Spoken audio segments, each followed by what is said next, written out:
How do you tie an ascot? What are some ways you can wear an ascot? Should you wear an ascot?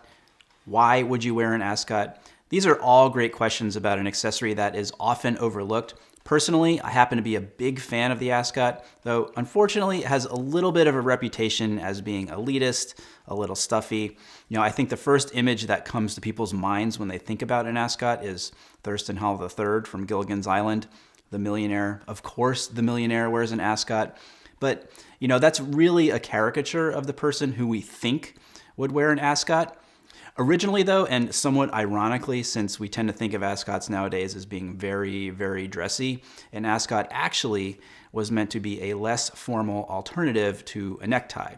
So you have more or less a nice smart casual look put together that you might want to add a little more polish without the formality of a necktie, and an ascot is a great way to do that. Ascots were definitely more popular back in the day, like in the 30s, 40s, and 50s. People like Fred Astaire and Cary Grant wore them. I always love seeing pictures of these guys wearing ascots because they're usually in some sort of more casual outfit, like I said, but the addition of the ascot really just takes that simple casual look up a few notches and gives it a hint of elegance that it wouldn't necessarily otherwise have. So yeah, ascots definitely more popular years and years and years ago, but there's no reason why we still can't wear them today. So in this video, I'm going to do a few things. I'm going to show you how to tie an ascot. Actually, I'm going to show you 3 different ways to tie an ascot. I'll talk about the pros and cons and benefits of each way of tying it. We'll go over a few do's and don'ts, and then I'm going to put together a few looks to show you how to wear an ascot and some different ways you can style it in a more contemporary way without looking like you're putting on a costume. So let's jump right in now and go over the 3 different ways to tie an ascot.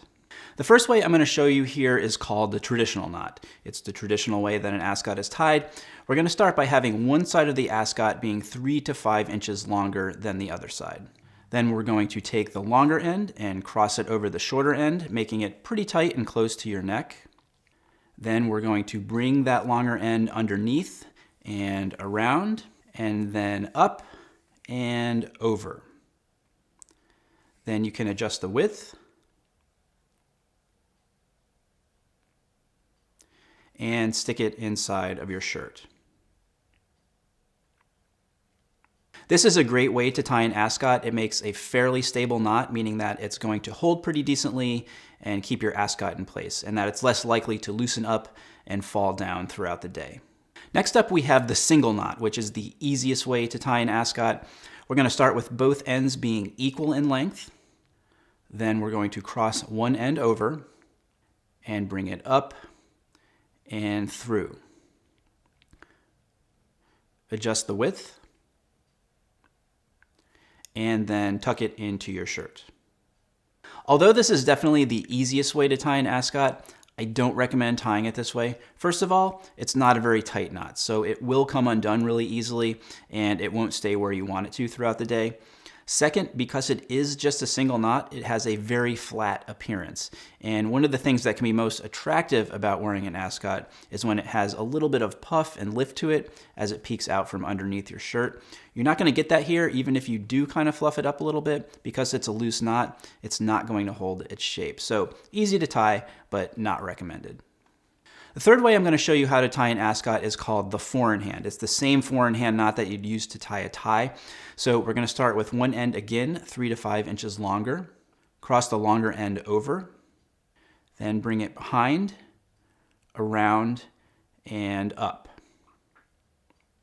Now, just like you're tying a tie, you're going to bring that end through the knot and then tighten it up a little bit. Now you can adjust the knot to as tight as you want it around your neck.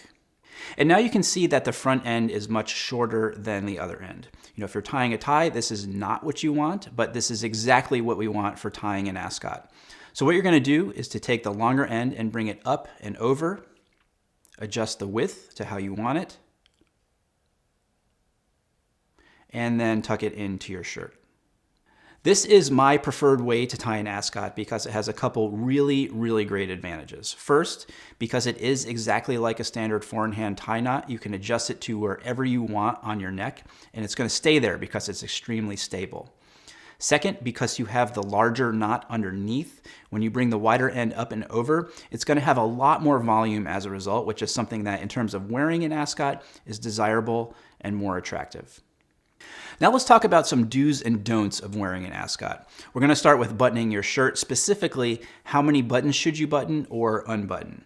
So when you're wearing an ascot, you should always have that top button unbuttoned. If you button the top button, it kind of defeats the purpose because you're completely covering up and hiding the ascot. You can have either just the top button unbuttoned. This to me is a more dressy approach. I think it looks really sharp this way. Or if you want to show a little bit more of the ascot and maybe have it feel just slightly more relaxed, you can go ahead and unbutton that second button as well. Neither of these ways is more correct than the other, just kind of comes down to personal preference and the look that you're going for. However, do not unbutton more than 2 buttons. It just looks sloppy and doesn't look right. Now, where should you position the ascot on your neck? You actually have 2 choices here. You can go completely underneath the collar so you don't see any of the ascot around your neck, or you can wear it a little bit higher so you can see the ascot peeking out a little bit all the way around the collar. Again, no right or wrong here, completely comes down to personal preference. When you're thinking about wearing an ascot, in terms of styling, you should think about it exactly the same way that you would a necktie or a pocket square. In other words, the ascot you choose should complement the rest of your outfit. It should be that element that pulls everything together and makes